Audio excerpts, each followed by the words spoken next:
not be the one that's important from a normative point of view, and that the people that you'll be talking to would say, no, that's important. I don't want to let that variable go.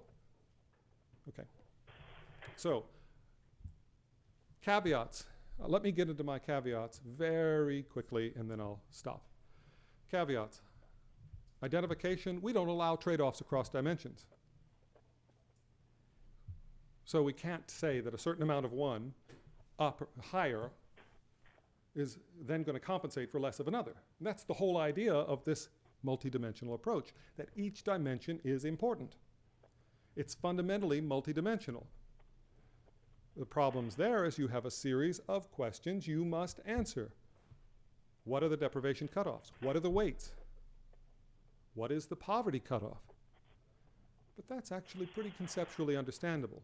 You can think about what a weight would be. You can think about what a cutoff would be, and you can think about what the chop across the dimensions would be.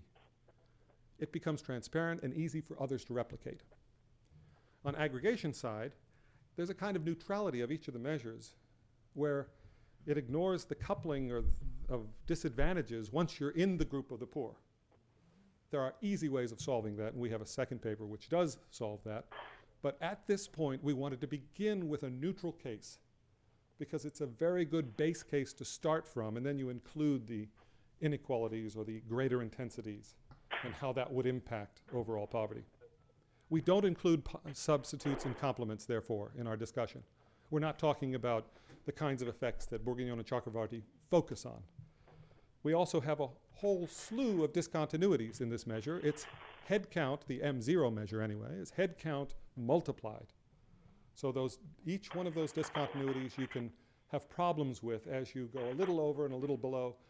But as with the head count, the most used poverty measure out there, we can get used to that, I believe. Okay? On average, things do get smooth. I wanted to mention two more things. One is robustness in terms of K. Guess what? Many times, even if you change K, you get the same result.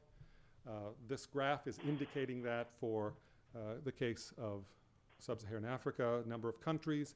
I'm going to have to hurry through this, but I wanted to show you, you can do the same kind of robustness analysis that Foster Shorrocks, Atkinson championed for the poverty line with K. Okay? And of course, Martin popularized very much in his poverty orderings book. Okay, advantages, intuitive, transparent, flexible. Actually, why don't I ask you, do you think it satisfied what I put forth as the desiderata? What do you think?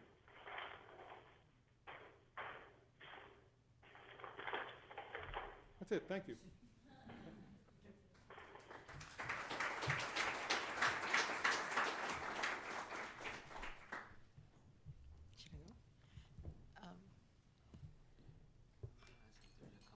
Are there any clarification questions anyone has? If not, let's go to Sabina's talk. Anyone? Okay, you were crystal clear. Thank you. There's one chair there. No, but I can actually sit right here. There's one here. Are you going to sit down and present? No. Okay. So while Sabina's getting ready, let me quickly introduce her. Sabina Alkire directs the Oxford Polity and Human Development Initiative, which is a research center within the Department of International Development at the University of Oxford. She's also a research associate at Harvard and the secretary for Human Development and Capability Association. Her research interests include surely the multidimensional poverty measurement, I hope, and welfare economics in general, the capability approach, measurement of freedom and human development. Publications include Valuing Freedoms, Sense, Capability Approach and Poverty Reduction, as well as articles in philosophy and economics. She holds a DPhil in economics, an MSc in economics for development, and an MPhil in Christian political ethics from Magdalen College, Oxford. Your floor, Sabine. Thank you very much. This is very much joint work with my co-author, Maria Emma Santos, from Universidad de Bahía Blanca in Argentina. So she will present part of the work on robustness tests. And we're also very grateful that Jenny Klugman is here, as that was a key inspiration for this work. And also, I would want to acknowledge that there's been a lot of input by people, both in terms of calculations and advice to this point. So what I want to do is just present a very unvarnished and candid account of how the international MPI, Multidimensional Poverty Index, was constructed. It has been implemented for 104 countries, and it was launched, as Jaime said, in July, jointly by the Human Development Report Office of UNDP with OPHI, as an experimental series to supplant the Human Poverty Index, which they had been reporting since '97. When there are new data, it would be updated and maybe extended for middle and high human development countries. And some of our analysis, which we will mention at the end, is not yet finished, so we are aware of other tests and forms of analysis, which we are still in the process of completing. An important motivation to signal at the beginning is that one of the reasons for trying to construct an international index was really to catalyze the debate, the discussion, and the creation of better national multidimensional poverty measures, which are more tailored to the policy context and the indicators and survey data for that country. So this is very much not a complete measure, but a crude measure with the purpose of also going deeper at the national level, as Gonzalo and colleagues will discuss. So what we are going to do is just give a brief overview, but speaking a bit more about the MPI components, and James has already presented the methodology. So first, 404 countries where we need data from the same survey instrument for each person or household. We were limited in the data sources that we could have.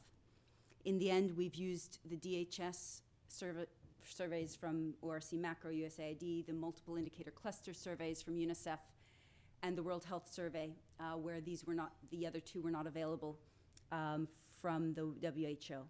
We used two special surveys for Mexico and for Argentina. Argentina is the only survey for which we don't have rural or nationally representative data. And the reason that we use these surveys is that we wanted to cover 3 dimensions: health, education, and standard of living. And the household budget surveys did not have data beyond water or sanitation that would be direct measures of health outcomes. And so we moved to these data sources in dialogue with the purposes of UNDP, the Human Development Report Office, and others about what the measure should cover. There were also discussions of perhaps a multidimensional poverty measure might, and I think this is a question, might wish to cover additional dimensions. Just because a dimension is important in poverty analysis is no reason to include it in a measure, because parsimony has a great virtue. But there was clear discussion of including work and empowerment if these were possible. And then also safety from violence or some of the more social cohesion type indicators. However, for each of these, it was not available for the number of countries that we wish to implement it for. And so there is a recognition that there might be other areas that certainly other countries are exploring, including in their measure, when the data suffice, but they simply are not available for this exercise.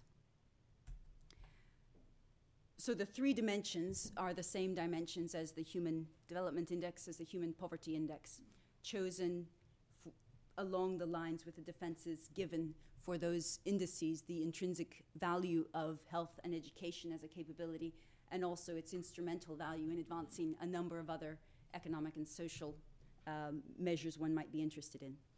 We've instrumented them using 10 indicators, 2 each for health and education, and 6 for the living standard. So I will go through each of these because they are distinctively configured, and there are clear areas that require further scrutiny and work in terms of how each particular indicator is described. So health was the most difficult of the dimensions to measure.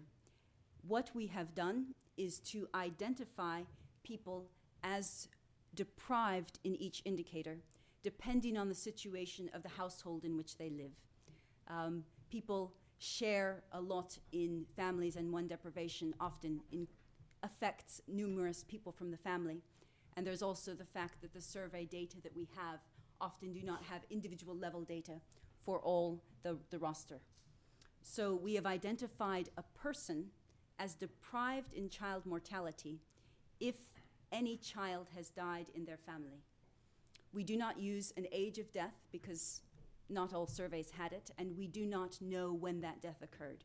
So this is the most problematic indicator. It is a stock indicator. We also identify a person as deprived with respect to nutrition if any interviewed adult in the family has a low body mass index, and if any child is more than 2 standard deviations between the reference normal weight for age, where we use the most recent WHO reference groups. So again, this is very different than the normal malnutrition. The numerator and the denominator are both different. It's not the number of malnourished people divided by the number of people surveyed. And so we really want to stress that these are distinctly formulated. And they're formulated because we are trying to have a way of identifying each person and whether or not they are poor. And some of the inaccuracies introduced here may be taken away in identification, as I will mention. Another difficulty with health, which I would mention up front, is that the populations interviewed for nutrition vary across the 3 surveys, with DHS covering women aged 15 to 49 and children, mix covering children, and WHS covering the adult respondent. So there are comparison problems in the health indicators. So the second dimension, it gets a little bit easier as we go on. The second dimension is education. And there we consider a person to be deprived if no member of their household has completed 5 years of schooling. 5 years of schooling we have in some surveys we have levels of schooling, but we can pull out the completion of primary school. This draws on Basu and Foster, Basu and Foster, and others, which have showed really that there are, again, changes or sharing of information within households, and skills by one person often benefit others within their household. We also identify a person as deprived in terms of child enrollment if any school-aged child is out of school, where school-aged is an 8-year period beginning at the national starting age by the UNICEF table of when the school starts in that country. For households without children, they are considered non-deprived in this indicator. And the third dimension is standard of living. Here the indicators are collected at the household level. So a person is considered deprived if they do not have electricity, if the water does not meet MDG definitions, and we also looked at time to water. So if the person lives more than 30 minutes from from good drinking water, then they are considered deprived. In sanitation, a person is deprived if they do not have adequate sanitation by our closest approximation to the MDG indicators, and if that sanitation is not shared. They're deprived if their flooring is dirt, sand, or dung, again, and if they use wood, charcoal, or dung for cooking fuel. We do not have data as to whether or not there's a separate chimney or cooking area for all the surveys.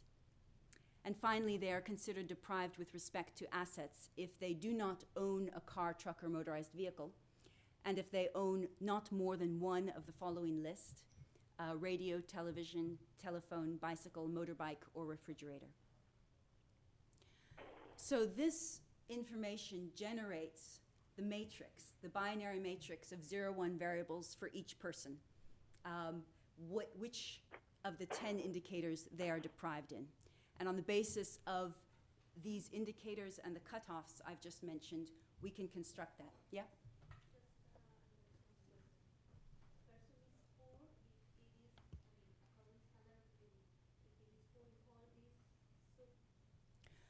No,